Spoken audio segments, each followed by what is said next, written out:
Hi friends, నేను మీ Vahini. Welcome to కేన్ స్టూడియో. మనిషి ప్రగతికి అధోగతికి ఆధారమైన ఈ డబ్బులో అనంత శక్తి ఇమిడి ఉంది. డబ్బుకు కొంచెం శ్రమ, మరికొంత తెలివి, ఇంకొంత సంకల్పం ఉన్నప్పుడే డబ్బు మన వెంట నడుస్తుంది. గాల్లో దీపం పెట్టి దేవుడా నివేదిక్కు అంటూ నిద్రపోతుంటే మన అమాయకత్వానికి పాపం పిచ్చాడంటూ దీపం పక్కన నవ్వుతూ బాయ్ బాయ్ చెప్పేస్తుంది. డబ్బు గురించి ఇలాంటి ఎన్నో విషయాలు తెలుసుకోవడానికి సబ్స్క్రైబ్ చేయండి.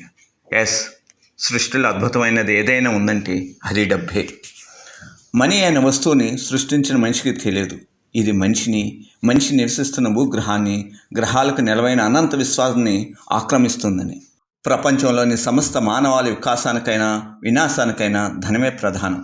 ధనం ఉన్నోడిని సోమరు చేస్తూ, ధనం లేనివాడికి జీవిత సత్యాలు చెబుతూ, ప్రపంచం అంటే తెలియని వారికి ప్రపంచాన్ని పరిచయం చేసే అద్భుతం.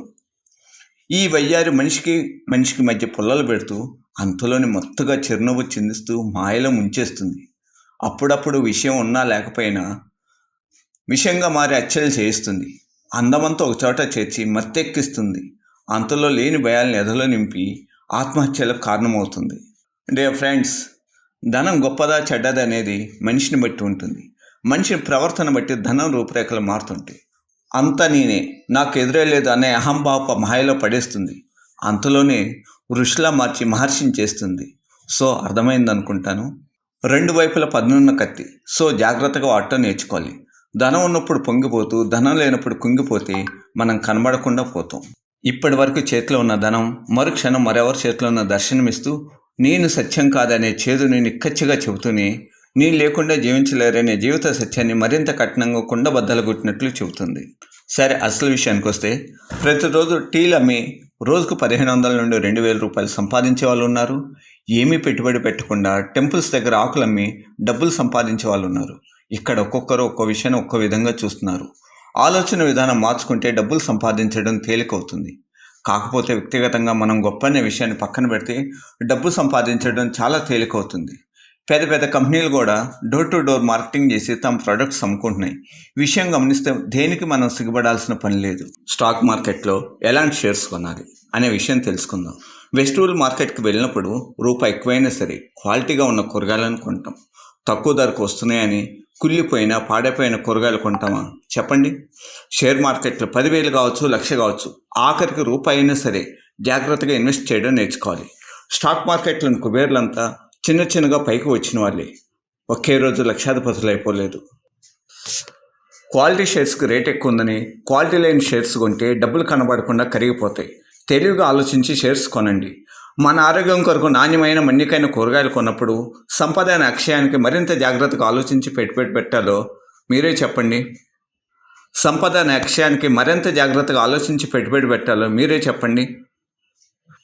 డియర్ ఫ్రెండ్స్, ఎప్పట్లైనా మనం చిన్న కథ చెప్పుకుందాం. కథ చెప్పుకునే ముందు ఆర్థికంగా ఎదిగిన మరో వ్యక్తి గురించి తెలుసుకుందాం. తన పేరు రవి. నేటివ్ ప్లేస్ గుంటూరు పక్కన విలేజ్. ఇంటర్మీడియట్ వరకు చదువుకున్నాడు. ఏదో చేయాలి, ఏదో సాధించాలి అనే కసితో ఇంట్లో చెప్పకుండా హైదరాబాద్ వచ్చాడు. రావడం అయితే వచ్చాడు, కానీ ఏం చేయాలో అర్థం కాలేదు. హాస్టల్లో ఉంటేనే చిన్న పనులు చేస్తూ, అప్పుడప్పుడు హోటల్లో పనిచేస్తూ డబ్బులు సంపాదించేవాడు. ఒక పూట తింటే మరో పూట పస్తుండేవాడు. అయినా బాధపడేవాడు కాదు. ఒకటే ఆలోచన, డబ్బు సంపాదించాలి, అందరిలో మంచి పేరు సంపాదించాలి అనే ఆలోచనతో రెహింబావులు పనిచేసేవాడు. ఉన్నట్లుండి అవును తను ఎందుకు చదువుకోకూడదని తిరిగి చదువును కంటిన్యూ చేశాడు. వెంటనే హైదరాబాద్ నుండి వైజాగ్ వెళ్ళి డిగ్రీ జాయిన్ అయ్యాడు. డిగ్రీ చదువుతూనే కంప్యూటర్ రిపేర్స్ చేయడం నేర్చుకున్నాడు. నైట్ చదువు, పగల కంప్యూటర్ రిపేర్ సర్వీస్ చేస్తూ ధన సంపాదన చేసేవాడు. అలా డిగ్రీ కంప్లీట్ అయింది. డిగ్రీ కంప్లీట్ అయిన వెంటనే హైదరాబాద్ వచ్చి జస్ట్ డైలో తన పేరు రిజిస్టర్ చేసుకుని కంప్యూటర్ రిపేర్ చేయడం మొదలుపెట్టాడు. ఓ పక్క కంప్యూటర్ సర్వీస్ చేస్తూనే మరో పక్క స్టాక్ మార్కెట్లో ట్రైనింగ్ తీసుకొని స్టాక్స్ అమ్మడం కొనడం చేసేవాడు. అంతా బాగుంది. నాకు ఎదురే లేదు అనుకునే టైంలో స్టాక్ మార్కెట్లో ఫైనాన్షియల్గా లాస్ అయ్యాడు. సంపాదించుకున్న డబ్బులే కాకుండా పక్క వాళ్ళ దగ్గర తీసుకొచ్చిన డబ్బులన్నీ స్టాక్ మార్కెట్లో పోగొట్టుకున్నాడు. ఒక్కసారిగా భయం వేసింది. ఎటు చూసినా చీకటి. ఏం చేయాలో ఎటు వెళ్ళాలో అర్థం కాలేదు. ఏడుపు వచ్చింది. ఏడవటానికి కూడా ధైర్యం చాలేదు. ఏం చేయాలో అర్థం కాని స్థితిలో తను కొలిచే దేవుణ్ణి ప్రే చేసి తనలోని ఎనర్జీకి జీవం నింపుకున్నాడు. Where there is hope there is faith, where there is faith miracles happen. ఆశ ఉన్న చోట విశ్వాసం ఉంటుంది, విశ్వాసం ఉన్న చోట అద్భుతాలు జరుగుతాయి. ఆశ విశ్వాసం రెండు ఉన్నప్పుడు అద్భుతాలేంటి, పరమాద్భుతాలే జరుగుతాయి అనే సూక్తిని తన జీవితానికి అన్వయించుకున్నాడు.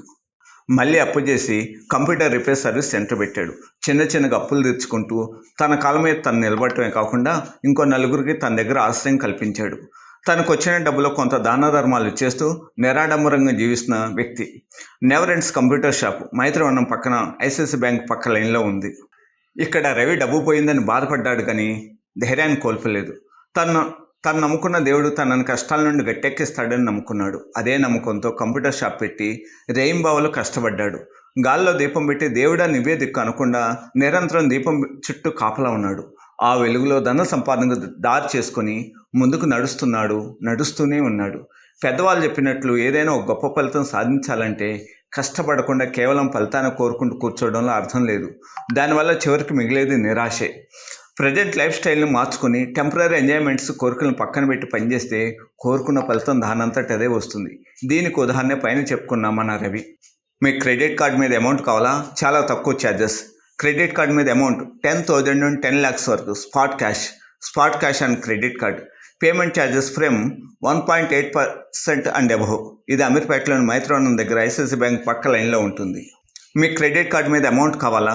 చాలా తక్కువ ఛార్జెస్. క్రెడిట్ కార్డ్ మీద అమౌంట్ 10,000 నుండి 10 lakhs వరకు spot cash and credit card.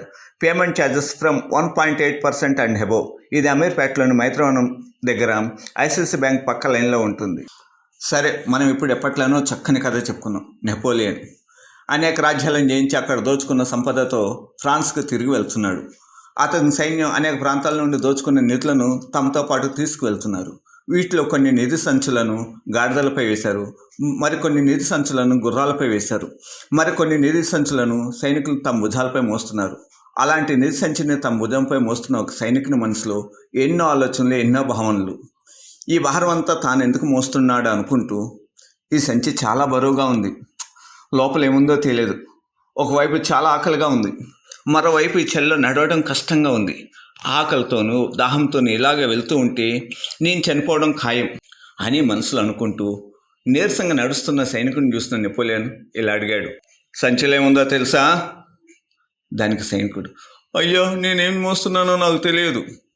వెంటనే నెపోలియన్, ఓహో అలాగా, అయితే సంచి ఓపెన్ చేయి అని చెప్తుంటే వెంటనే సైనికుడు సంచి ఓపెన్ చేసి చూడగా దాని నిండా బంగారం, విలువైన నగలు కనబడ్డాయి. దాంతో నెపోలియన్ నవ్వుతూ సైనికుడితో, ఈ రోజు నుండి ఇదంతా నీదే తీసుకో అని చెప్పాడు. కొద్ది క్షణాల క్రితం వరకు బరువుగా ఉన్న సంచిని మోసుకెళ్తున్నందుకు తనను తాను తిట్టుకున్న ఆ సైనికుడు ఆ సంచిలో బంగారం, విలువైన నగలు ఉన్నాయని తెలియగానే అతని వైఖరి వెంటనే మారిపోయింది. ఒక్కసారిగా శరీరం అంతా చెప్పలేని ఆనందం వ్యాపించి అప్పటికప్పుడే అతనికి ఎంతో బలం, చురుకుదనం వచ్చినట్లు అనిపించింది. వెంటనే సైనికుడు అలసట లేకుండా ఊహించలేనంత వేగంగా పరిగెడుతున్నాడు. మనలోని పాజిటివ్ జీవితం పట్ల అనంత శక్తిని ఎలా ఇస్తుందో చూస్తూ ఆశ్చర్యంగా ఉంటుంది. అదే దృక్పథం నెగిటివ్గా ఉంటే అది మన జీవితాన్ని ఎంతో నిస్సత్తుగా మారుస్తుంది. ప్రపంచాన్ని సరైన కోణం నుండి చూడటానికి మనం సరైన దృక్పథాన్ని పెంపొందించుకుంటే అది మనకు చాలా సహాయపడుతుంది. ఏదైనా పని పట్ల మనం ఆర్టిఫిషియల్ నవ్వును, ఆనందాన్ని వ్యక్తం చేస్తే క్రమంగా ఈ ఆర్టిఫిషియల్ ఆనందం నేచురల్ ఆనందంగా మారే అవకాశం ఉంటుంది. మన ఉత్సాహం, ఆనందం బలమైన గాల్లో వ్యాపించి ఎదుటి వారికి మనం అంటే ఇష్టపడేలా చేస్తాయి. మన వైఖరి యొక్క వ్యక్తీకరణమే మన జీవితం. So life is your hands. So మీ అభిప్రాయాన్ని కామెంట్ల రూపంలో తెలియజేస్తారని కోరుకుంటూ మనం ఏ స్టాక్స్లో పెట్టుబడి పెట్టాలో తెలుసుకుందాం. నేను చెప్పే స్టాక్స్ ఎడ్యుకేషన్ పర్పస్లో తెలియజేస్తున్నాను. మీరు పెట్టుబడి పెట్టే ముందు మీ ఫైనాన్షియల్ అడ్వైజర్ సలహా మేరకు ఇన్వెస్ట్ చేయండి. ఈ సంస్థ విండ్ టర్బైన్స్ జనరేటర్ను తయారు చేయడమే కాకుండా వాటి సర్వీసులు అందిస్తుంది. భారత్లోని 500 అత్యంత విలువైన కంపెనీలలో ఇది ఒకటి. టర్బైన్ జనరేటర్ తయారు చేయడమే కాకుండా టర్బైన్ జనరేటర్ సర్వీసులు అందిస్తూ వైండ్ ఎనర్జీ సొల్యూషన్స్ ప్రొవైడ్ చేస్తూ తన రంగంలో వేగంగా ముందుకు వెళ్తున్న INOX wind limited. Next one, చిన్న స్టార్టప్గా ప్రారంభమై అంచెలంచెలుగా విస్తరించి ఇప్పుడు నిత్యం 7 లక్షల ఆర్డర్స్ డెలివర్ చేస్తుంది. కస్టమర్ల అభిరుచులకు అనుగుణంగా తనను తాను మార్చుకుంటూ మరింత ముందుకు వెళ్తూ కొత్త సర్వీసులు అందిస్తున్న జొమాటో. లాంగ్ టర్మ్లో ఇది మంచి లాభాలను అందిస్తుంది.